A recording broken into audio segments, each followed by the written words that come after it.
अवाम पर महंगाई का बड़ा बम गिराने की तैयारी। ओखला ने पेट्रोल 11 रुपए 95 पैसे फी लीटर तक महंगा करने की सिफारिश कर दी। डीजल भी 9 रुपए 57 पैसे फी लीटर महंगा करने की तजवीज। ओखला की सिफारिशात पेट्रोलियम डिवीजन को अरसाल। मंजूरी के बाद कीमतें बढ़ेंगी।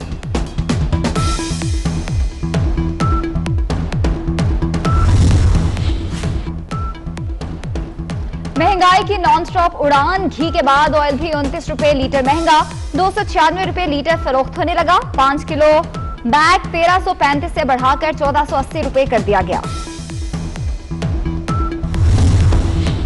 कप्तान कौमी क्रिकेट टीम के सितारे गर्दिश में आ गए। सेशन अदालत का बाबर आजम के खिलाफ मुकदमा दर्ज करने का हुक्म। बाबर आजम पर खातून को हरासा करने का इल्जाम है।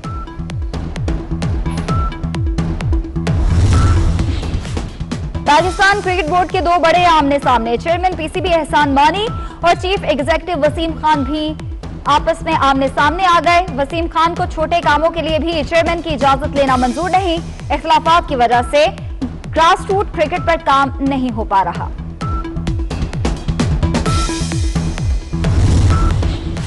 ओपोजिशन को इलेक्शन कमीशन के बाहर एहतजाज से नहीं रोकेंगे। शेख रशीद का ऐलान। कहते हैं पाकिस्तान की सियासत बंदगली से मैदान में आ गई है।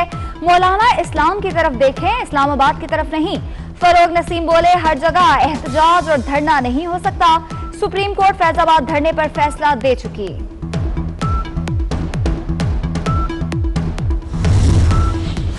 नदीम अफजल चंद का किसी सूरत इस्तीफा वापस न लेने का फैसला। सरकारी गाड़ी और दफ्तर भी वापस। विफाकी वज़रा का वज़ीर आज़म को नदीम अफजल चंद का इस्तीफा मंजूर न करने का मशवरा।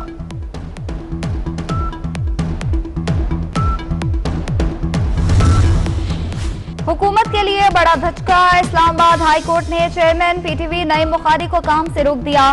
चीफ जस्टिस अतर मिनल्ला ने वजारत इत्तलात के वकील से पूछा, उम्र की हद में मुस्तस्ना करार देने की मंजूरी किधर है? आपने सुप्रीम कोर्ट का फैसला पढ़े बगैर समरी विफाकी काबीना को भेज दी। अदालत ने तयनाती पर नजरसानी के लिए मामला विफाकी काबीना को भेज दिया।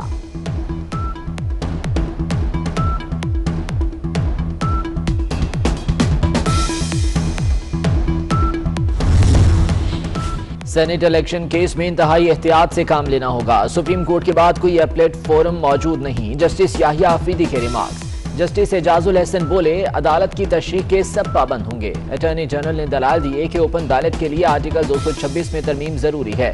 सुप्रीम कोर्ट रेफरेंस पर मशवरा और गाइडलाइन भी दे सकती है।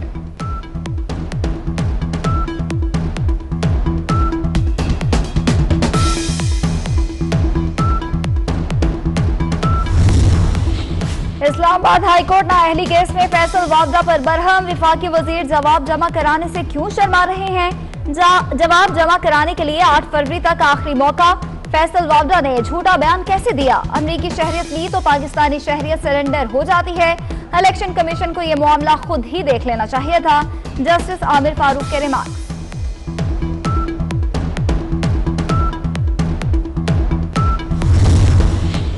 मुल्क का पैसा लूटने वालों को नैब ने एनआरओ दिया। ब्रॉडशीट का मुकदमा मामूली मामला नहीं। आज नैब खुद कटहरे में खड़ा है। नैब को शर्म आती है ना कोई पूछने वाला।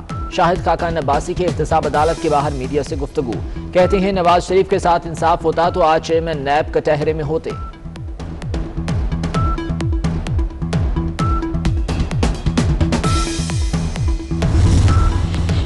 ओवरसीज पाकिस्तानियों के लिए नई रेगुलेटरी सर्विस मुतारिफ। Governor state bank Raza Baqir का कहना है कि पहली मर्तबा बैरून मुल्क मुकीम पाकिस्तानी किसी भी पाकिस्तानी बैंक में डिजिटल अकाउंट खुलवा सकते हैं। घर वालों के लिए बआसानी बिल और दीगर अदायगी कर सकते हैं। स्टॉक मार्केट में भी ट्रेडिंग की जा सकती है।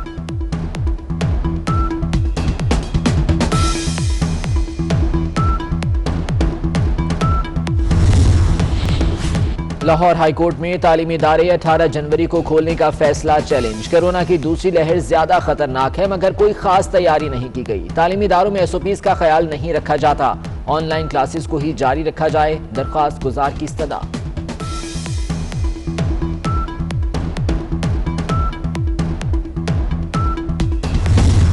अमरीकी ऐवान नुमाइंदगान ने दूसरी बार ट्रंप के मुआवजे की मंजूरी दे दी। रिपब्लिकन अरकान ने भी ट्रंप के मुआवजे की हिमायत कर दी। मुआवजे के लिए सेनेट से 2/3 अक्सरियत जरूरी। स्पीकर नैंसी पेलोसी ने ट्रंप को मुल्क और कौम के लिए बड़ा खतरा करार दे दिया।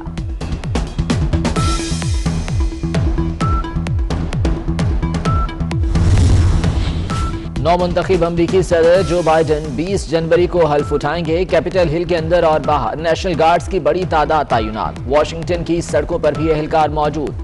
डोनाल्ड ट्रंप की हामियों से पुरअमन रहने की अपील। कहते हैं कैपिटल हिल इमारत पर हमले के जिम्मेदारों को कटहरे में लाया जाएगा। मुल्क भर में शदीद सर्दी। कोयटा के इलाके शाबान में आबशार जम गई। स्कर्दू का पारा -16 तक गिर गया। कराची में सर्दी की शिद्दत कम हो गई। पारा 10 डिग्री सेंटीग्रेड रिकॉर्ड।